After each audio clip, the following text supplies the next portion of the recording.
se retrouve pour un autre café financier aujourd'hui. Pour le thème d'aujourd'hui, j'ai envie de vous parler de l'assurance vie. Je suis avec maman. Non? T'as rien à dire pour ta défense, beaucoup? Peut-être que vous avez jamais pensé à ça ou vous avez jamais été expliqué en fait c'est quoi une assurance vie. Donc aujourd'hui, je vais vous expliquer pourquoi c'est utile d'avoir une assurance vie. C'est quoi les différences entre les différents types d'assurance vie? Qu'est-ce qui influence en fait les primes ou les coûts? Combien ça coûte en fait une assurance vie? Combien ça coûte s'assurer? Je vais aussi vous donner quelques exemples réels de situations qui sont arrivées et où ça m'a en fait moi-même sensibilisé à l'assurance vie puis la nécessité d'avoir ce type d'assurance. Donc, on y va. Bon, premièrement, c'est quoi une assurance vie? Une assurance vie, c'est une assurance, donc c'est une protection du risque. La définition d'assurance, c'est se protéger d'un risque. Et dans ce cas-là, l'assurance vie, c'est se protéger d'un risque de vie. Donc, quand on parle d'assurance, là, généralement, le terme que ça protège, c'est soit qu'est-ce que ça protège ou qu'est-ce que ça protège de. Donc là, on s'entend que ça protège pas de vivre, là, une assurance vie. Donc, ça serait que ça protège ta vie.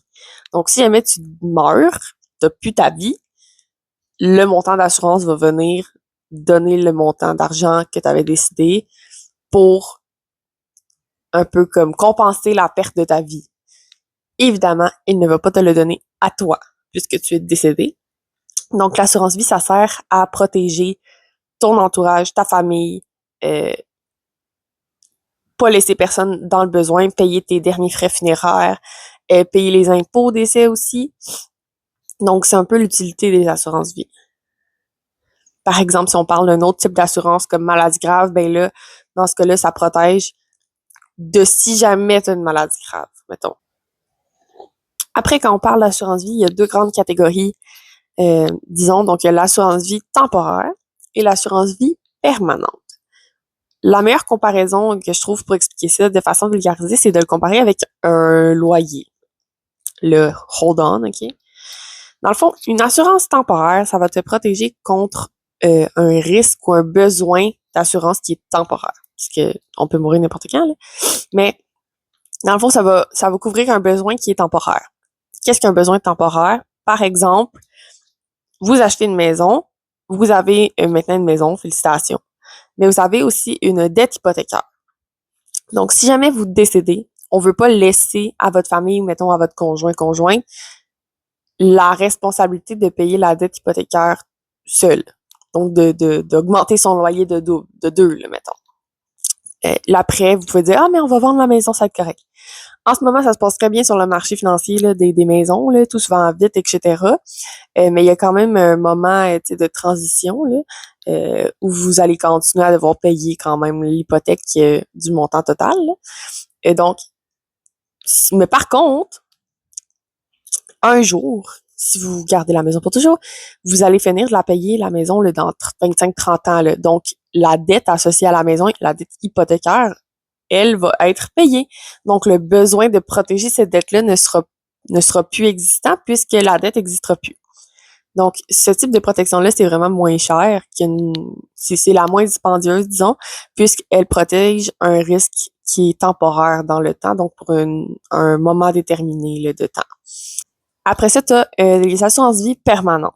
Il y a plusieurs types d'assurance vie permanente, mais grosso modo, l'assurance vie permanente va protéger contre un besoin qui est permanent.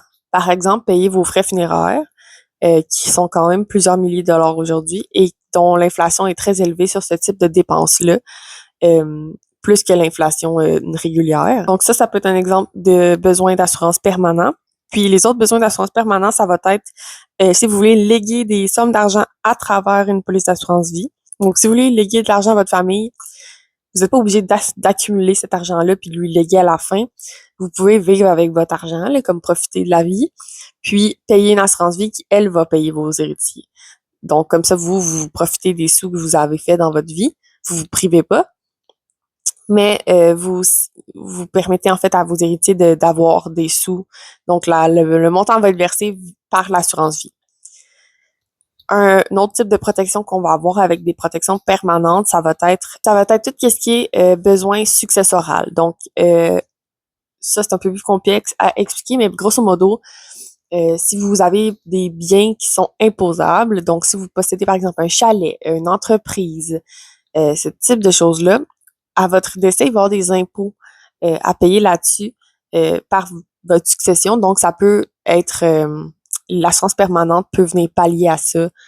Si vous désirez, par exemple, garder le chalet dans la famille, ben, il faudra payer les impôts dessus, le gain en capital, et donc l'assurance vie peut venir servir à payer ce montant d'argent-là. Là.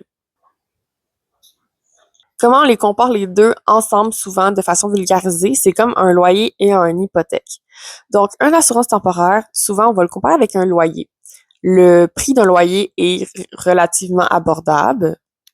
Vous le payez tant que vous y habitez et quand vous quittez à la fin, vous repartez avec vos choses, mais vous n'avez pas d'argent. En fait, vous vendez pas votre loyer, donc vous faites pas de bénéfices là-dessus. Vous arrêtez de le payer, vous quittez, c'est tout. Ça serait l'équivalent d'une protection temporaire. Une assurance permanente, c'est plus comme une hypothèque. Donc, ça coûte plus cher mensuellement qu'un loyer. Donc, ça coûte plus cher acheter une maison que d'habiter en appartement avec tous les frais et tout. Là. Une fois que vous quittez la maison, vous pouvez vous revendre la maison et vous avez un bénéfice sur la maison. Si ça fait pas longtemps que vous avez la maison, ben le bénéfice risque d'être nul ou d'être vraiment très, très faible, mais plus que vous l'avez longtemps en votre possession, plus que le marché augmente puis que, dans le fond, la valeur de votre maison va augmenter. Donc, quand vous allez partir, vous allez faire un plus gros bénéfice. Sur une police permanente, c'est exactement ça qui se passe. Donc, vous payez plus cher, mais votre police, elle a une valeur intrinsèque en elle-même. Donc, si vous arrêtez la police pour une raison X, Y, vous pouvez récupérer l'argent qu'il y a à l'intérieur. Vous pouvez aussi récupérer l'argent en vous auto-empruntant sur votre police. Donc, on demande une avance sur police de jusqu'à 95% de la valeur de rachat qui est le bénéfice un peu qu'on fait sur la maison. Là, ben, là ça s'appelle la valeur de rachat pour une assurance. Comme pour l'immobilier, la question à se poser ici, c'est est-ce que j'aimerais acheter une maison, mettons, et si je peux pas acheter une maison tout de suite, est-ce que je peux attendre d'acheter une maison? Là, dans l'exemple ici, on peut habiter chez nos parents, là, mais mettons qu'on peut pas habiter chez nos parents, OK? Parce que sinon, ça fonctionne pas dans mon exemple. Ben, si vous vous dites, ah, j'aimerais vraiment acheter une maison, je veux pas habiter en appartement, je veux pas perdre mon argent dans le vide, là, tu sais. Sauf que vous avez pas le choix de vous loger. Dans le sens où il faut que vous vous logez. Donc, vous êtes obligé d'aller en appartement au début. Ce qui est vraiment correct aussi, là. Après, vous amassez des sous, puis vous êtes capable de vous acheter une maison. Même concept en assurance. Euh, Sauf que, en fait, c'est toujours mieux de prendre une assurance temporaire au début. Puis ensuite, quand vous êtes prêt, si vous désirez, vous pouvez prendre une permanente. On appelle ça garantir l'assurabilité. Pourquoi c'est super important de garantir son assurabilité? Quand tu garantis ton assurabilité, c'est un peu comme si tu avais acheté ton droit à avoir accès à l'assurance. Je m'explique. Plus on vieillit, plus il y a de chances qu'on tombe malade, ce qui est raisonnable, on s'entend, ou qu'on ait des conditions de santé qui font en sorte que notre vie est plus à risque. Et donc, le coût de l'assurance va augmenter avec le temps, puisqu'on ça se peut qu'on développe des conditions de santé, et aussi avec votre âge, puisque une assurance, ça assure un risque, et le risque ici, c'est le risque que vous décédiez. Donc, si vous vieillissez, ben théoriquement, vous vous rapprochez de l'âge où vous allez décéder. Et donc, le risque que vous décédiez, mettons, à une personne de 40 ans, le risque qu'elle décède est plus élevé qu'une personne de 20 ans. Parce qu'elle a plus d'années, donc il lui reste moins d'années à vivre théoriquement. Donc, l'affaire, c'est que si vous garantissez pas votre assurabilité, mettons, vous avez 20 ans et vous dites, ah, vous connaissez pas ça, vous ne pensez pas à ça, vous vivez votre vie. Et qu'à 22, moi, ça m'est arrivé, là, quelqu'un dans ma famille qui a eu un cancer à comme 21 ans. Okay? Donc, un cancer de la gorge, je pense. Quelque chose de pas super... c'est pas des métastasiques extrêmes, là, mais il y a eu un cancer à 21. Ce qui fait en sorte que, aujourd'hui, il ne se qualifiera pas pour être assuré puisque l'assurance protège un risque. Donc, quelqu'un qui a un antécédent de santé est vraiment plus à risque. Puis là, la compagnie d'assurance va décider si ça vaut la peine. Est-ce que le risque est plus grand que le bénéfice? Là? Fait que c'est un calcul. Donc, dans un cas comme ça, souvent, le risque est plus élevé que le bénéfice. Donc, on va refuser l'assurance. Certaines fois, l'assurance est refusée temporairement. D'autres fois, l'assurance est refusée pour toujours. Ce que ça crée comme problème ici, c'est que la personne, par exemple, la personne de 21 ans, à 25, elle veut s'acheter une maison toute seule, mettons, ou avec sa blonde, son chum. Elle achète une maison, sauf que là, elle peut pas s'assurer que si jamais elle décède, la dette est pas prise en compte. Donc, si jamais elle décède, il se peut qu'elle va laisser sa famille dans des dettes et que, mettons, là, son conjoint, il doit arrêter de travailler parce qu'il est en deuil. Là, il doit continuer à payer la maison, mais il peut pas déménager parce que le coût des loyers est rendu tellement cher que ça lui coûterait plus cher d'être en loyer qu'être en maison. Sauf que là, il peut quand même pas payer la maison toute seule, donc il peut pas nécessairement vendre la maison. Ça crée des enjeux vraiment, vraiment stressants là, pour la famille, pour l'entourage. Et tout ça parce que il n'avait pas garanti son assurabilité pour un coût qui est très, là, un coût de café Starbucks, là, tu sais. C'est raisonnable, là. Pour une personne en santé et jeune, là. On parle pas de 74 $. C'est quelques dollars. On est en bas de 100 $, même si vous vous assurez pour 1 million, là. C'est pour ça qu'on parle de garantir l'assurabilité et à quel point c'est important. Si vous avez des projets de fonder une famille, d'acheter une maison, de partir une entreprise, peu importe si vous avez des grandes ambitions dans la vie, là, ou des petites ambitions, mais si vous avez quelconques ambitions d'acquérir des biens ou de partir des choses qui ont une valeur monétaire, il faut absolument garantir votre assurabilité. Si vous avez une carrière aussi qui s'en vient, où vous allez avoir justement un bon salaire, on garantit votre assurabilité le plus tôt possible. Après, ce qui est le fun, c'est que, admettons, même exemple, la personne que je vous parlais tantôt, de 21 à 21 ans, elle a eu un cancer. Si la personne avait pris une garantie d'assurabilité, donc il avait acheté une police d'assurance temporaire à 18 ans. Alors, il était très jeune et il était en très bonne santé. Donc, dans ce cas-là, mettons qu'il s'est assuré pour 500 000. Je peux vous mettre le prix de ce que ça va donner. Là. Mettons un jeune homme qui ne fume pas en bonne santé, à 18 ans, combien ça coûte pour s'assurer pour 500 000, là, je vais le mettre à l'écran ici. Ce qui est le fun, c'est que là, après, il y a un cancer, tout va, tu sais, comme il s'en sort, nanana, tout va bien. Et là, il veut acheter sa maison, il est assuré en temporaire. Donc là, ce qu'il peut faire, c'est qu'il peut transformer sa police. Donc, s'il avait pris une police, c'est vraiment le, mettons, pour garantir une assurabilité, on peut prendre le plus de moins longtemps, donc 10 ans, mettons. Là, il se dit, j'ai acheté une maison, j'ai pris une hypothèque sur 30 ans. Il peut prendre une protection, dire, moi, j'avais une protection de 10 ans, j'aimerais la changer en protection de 30 ans. Et puisqu'il a déjà garanti son assurabilité, donc il est déjà assuré, il peut faire ça, même si aujourd'hui, il ne serait pas assurable. Il peut aussi dire, j'aimerais aussi avoir une assurance permanente parce que j'ai des enfants, et je veux des enfants, puis je veux leur laisser un héritage. Donc, il pourrait prendre une partie de son capital, donc une partie de 500 000 et le transformer en permanent sans avoir à répondre d'autres questions de santé. Ce qu'il pourrait pas faire s'il voulait ajouter une protection permanente puis qu'il n'y avait pas de protection déjà. Donc, je pense que garantir l'assurabilité, c'est pour le coût que ça coûte, même si vous êtes à l'école, à l'uni, tu sais, c'est pas... Souvent, on va clairement demander aux parents qu'ils puissent faire ça là, le plus tôt possible, mais si vous êtes une jeune personne qui veut se responsabiliser au niveau de ses finances, c'est extrêmement important de commencer par là. Souvent aussi, quand vous êtes à l'école ou quoi que ce soit, ça se peut que vous ayez des dettes étudiantes, etc., que vous ayez une voiture. C'est toutes des choses que, oui, on peut peut-être vendre là, à votre décès, mais la rapidité d'exécution de la vente n'est pas nécessairement très rapide. Sans compter, il y a plein d'autres éléments que les gens pensent pas quand on décède, mais les frais funéraires, déjà, c'est un coût. Vous devez, si vous êtes en loyer, vous devez payer 3 mois de loyer à votre propriétaire. Votre succession, elle doit payer 3 mois de loyer, là, donc ils viennent, moi, ça m'est arrivé, là, personnellement.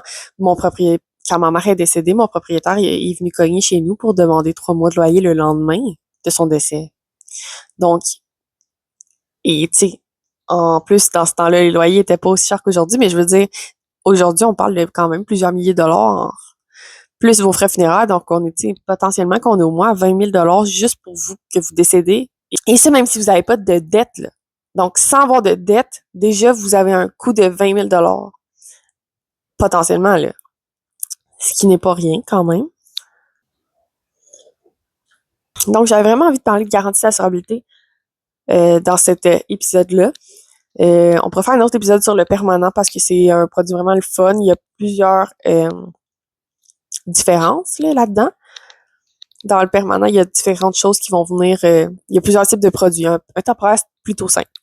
Qu'est-ce qui peut influencer le coût de votre assurance temporaire, par exemple? C'est quoi qui influence la prime? Comment il décide combien ça coûte? Ben, comme on l'a dit plus tôt, une assurance, ça protège un risque. Donc, plus que vous avez d'éléments qui vont faire augmenter le risque dans votre pedigree, plus que ça va vous coûter cher. Et ça, c'est dans toutes les assurances. Jusqu'à un niveau où vous pourriez être refusé. Donc, plus vous êtes jeune, moins proche de la mort vous êtes, en théorie, donc moins c'est cher. Ensuite, votre état de santé. Donc, si vous avez un bon état de santé, vous n'avez pas d'antécédents familial de santé, là, vous êtes golden. Par contre, si vous avez des antécédents familiales de santé, dépendamment ce que c'est, ça peut vous faire refuser ou ça peut vous faire reporter ou avoir des surprimes qu'on appelle. Donc là, où vous allez être protégé quand même, mais on va vous charger un peu plus cher. Puisque vous représentez un risque un peu plus élevé, mais pas assez pour qu'on fasse avec non, c'est vraiment trop risqué, on abandonne le projet. Ensuite, le genre. Donc, si vous êtes un homme ou une femme, ça va influencer un petit peu la prime. En temporaire, pas beaucoup, mais en permanent, plus. Donc, si vous êtes un homme, les hommes vivent statistiquement moins longtemps que les femmes et sont plus dangereux, pas dangereux, mais ils vivent plus de façon reckless, là, donc sont un petit peu plus casse-cou. Les femmes, elles, vivent plus longtemps et sont moins casse-cou que les hommes en général, donc ça va occasionner un petit peu de différence à ce point-là. Ensuite, le statut de fumeur. Si vous êtes fumeur, vous êtes clairement plus à risque. Là, on parle de nicotine.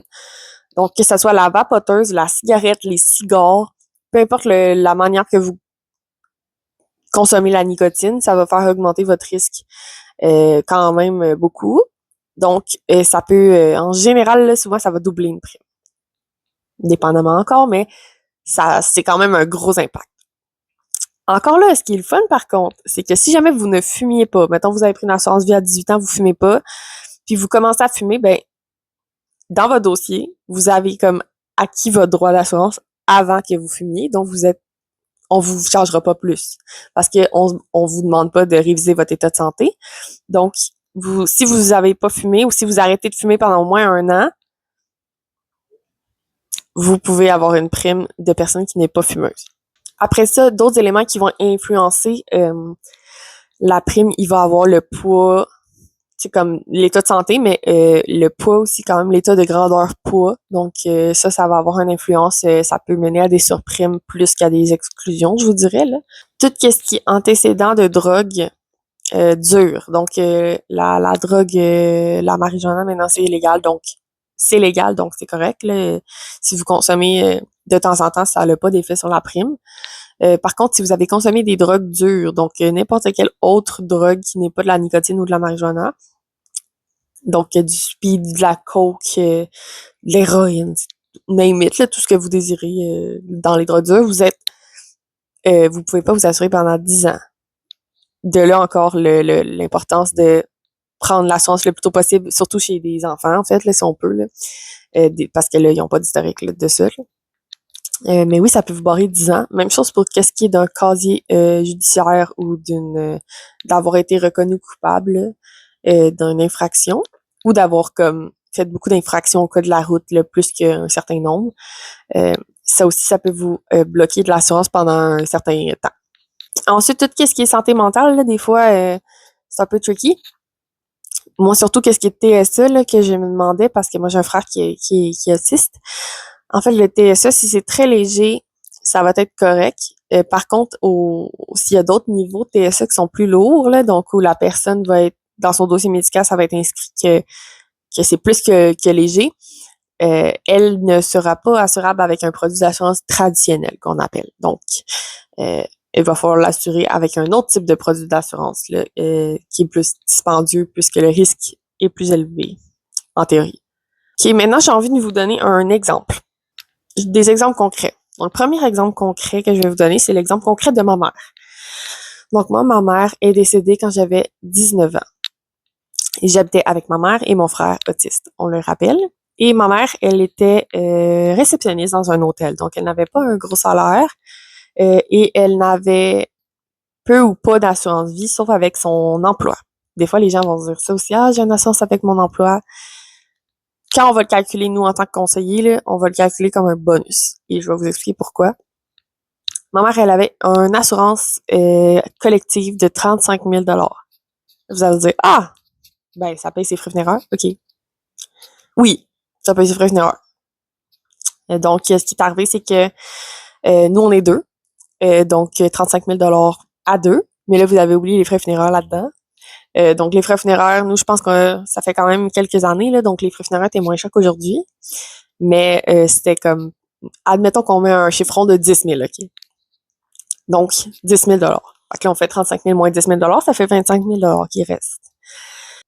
Okay? C'est quand même pas grand-chose, là, dans le sens où, si vous y pensez bien, là, moi, j'ai dit déménager, donc il y a eu, après ça, il y a des frais, c'est ça, supplémentaires, là. On a fait un déménagement d'urgence. On a dû louer un entrepôt pour mettre nos choses, puisque là, on était désormais des personnes, 2 enfants majeurs dans un appartement. Tout ça pour dire que 35 000 $, là, quand tu perds un parent, là, c'est rien. C'est rien, là, surtout quand il est jeune. De là où ma mère s'est assurée avec une assurance, disons, temporaire, là, qui est plus dans son budget, de peut-être 100 000, mettons. Admettons que ça y avait coûté 50 pièces par mois, là. Mettons. Qu'on prend un temporaire, là. Ben, c'est quand même raisonnable pour laisser tes enfants. Tu sais, nous, évidemment, on est majeurs, là, mais à ce qu'à 19 ans, vous êtes prêts à sauter dans la vie et vous n'avez pas besoin de support de vos parents. Moi, j'étais à l'école. J'ai un frère autiste. On rappelle qu'il ne peut pas vivre seul, donc quelqu'un doit s'en occuper.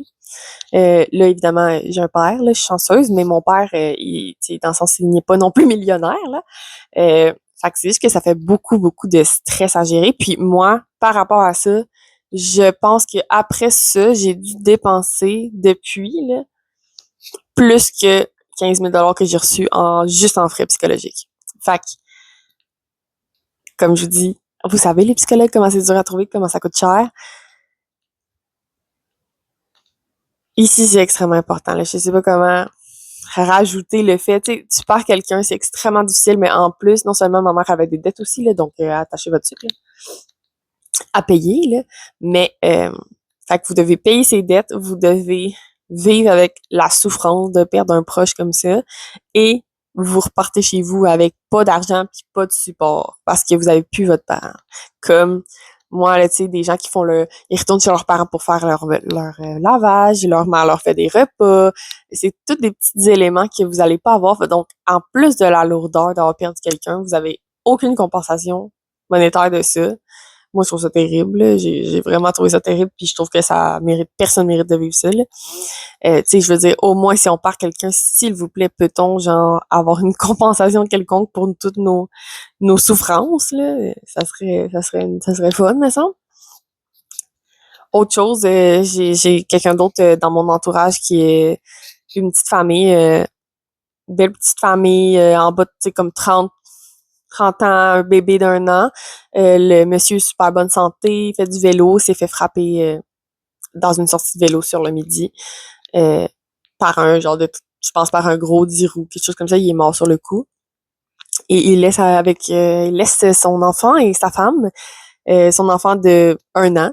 Donc, pendant toute sa vie, cet enfant-là, tu sais, je veux dire, il va manquer d'un salaire pour couvrir les dépenses de vie dans son foyer. Là, évidemment, peut-être que cette femme-là va se retrouver un conjoint, etc., mais toute la charge monétaire retombe d'un coup sur sa conjointe. Donc, si elle n'y avait pas eu d'assurance, là, dans ce cas-là, elle se retrouve à devoir payer l'hypothèque au complet, les frais au complet, gérer aussi tout ce qui est le service de garde, etc. Elle doit tout gérer toute seule et prendre la charge non seulement financière, mais aussi la charge de responsabilité. En plus du fait qu'il y a une succession là-dessus qui est un extrêmement gros problème à gérer, là. C'est tellement complexe. Gérer une succession, c'est tellement éprouvant, ça prend du temps. C'est éprouvant psychologiquement.